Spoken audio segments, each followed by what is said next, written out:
সরকারি প্রাথমিক বিদ্যালয়ে যাতায়াতের একমাত্র রাস্তা ছিল খাস জমির উপর। সেই জমি বন্দোবস্ত নিয়ে বসতি গড়ায় বন্ধ হয়ে গেছে চলাচলের পথ। তাই বাধ্য হয়ে গাছতলায় চলছে কোমলমতি শিক্ষার্থীদের পাঠদান। রোদ বৃষ্টি উপেক্ষা করে দীর্ঘদিন এভাবেই চলছে কুড়িগ্রামের চিলমারী উপজেলার পাত্রখাতা সরকারি প্রাথমিক বিদ্যালয়। ৩ যুগেরও বেশি সময় আগে সৃষ্টি হয় চিলমারী উপজেলার পূর্বচর পত্রখাতা প্রাথমিক বিদ্যালয়টি। ২০১৩ সালে প্রতিষ্ঠানটি সরকারি হলেও যাতায়াতের সড়কটি ছিল খাস জমির ওপর। ২০১৬ সালে জাহাঙ্গীর আলম নামে এক ব্যক্তি ২১% খাস জমি বন্দোবস্ত নিয়ে বসতি গড়ে তুললে বন্ধ হয়ে যায় বিদ্যালয়ে যাওয়া আসার একমাত্র পথ। এরপর শিক্ষক শিক্ষার্থীরা বিভিন্ন বসতবাড়ির ভেতর দিয়ে বিদ্যালয়ে যাতায়াত করলেও নানা কারণে সেই পথও বন্ধ হয়ে গেছে। উপায় না থাকায় বিদ্যালয়ের কাছেই গাছতলায় রোদ বৃষ্টি কুয়াশা উপেক্ষা করে কোমলমতি শিক্ষার্থীদের লেখাপড়া চালু রেখেছেন শিক্ষক।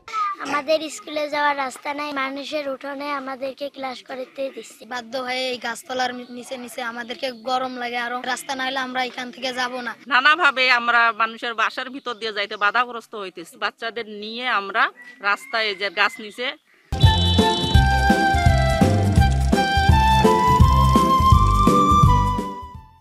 আমরা ক্লাস নিতে বাধ্য হচ্ছি। আমাদের একটা রাস্তার প্রয়োজন, রাস্তা হলে আমরা স্কুলে যেতে পারি, পাঠদান ভালোভাবে করতে পারি। পাঠদানের সুষ্ঠু পরিবেশ না পাওয়ায় অভিভাবকরাও চিন্তিত সন্তানদের ভবিষ্যৎ নিয়ে।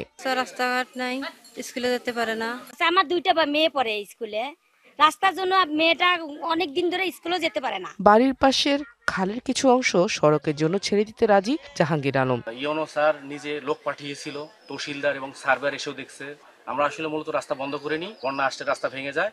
এখানে ভালোভাবে রাস্তাটা তৈরি করে নিতে পারলে আমাদের কোনো আপত্তি নেই। বিদ্যালয়ে যাতায়াতের বাধা দূর করতে খালে সেতু নির্মাণের আশ্বাস উপজেলা প্রশাসনের। স্কুলটি আমাদের যে মূল রাস্তা রয়েছে, মূল রাস্তার পরে রয়েছে হচ্ছে আমাদের একটি খাল। এলজিডির এক্সএন মহোদয়ের সাথে কথা বলে আমরা এটার পার্মানেন্ট সলিউশনের জন্য একটি ব্রিজের প্রস্তাব দিচ্ছি। ১০৪ শিক্ষার্থী আর ৬ শিক্ষক নিয়ে নানা সংকটেও টিকে আছে সরকারি প্রাথমিক বিদ্যালয়টি। DBC news desk.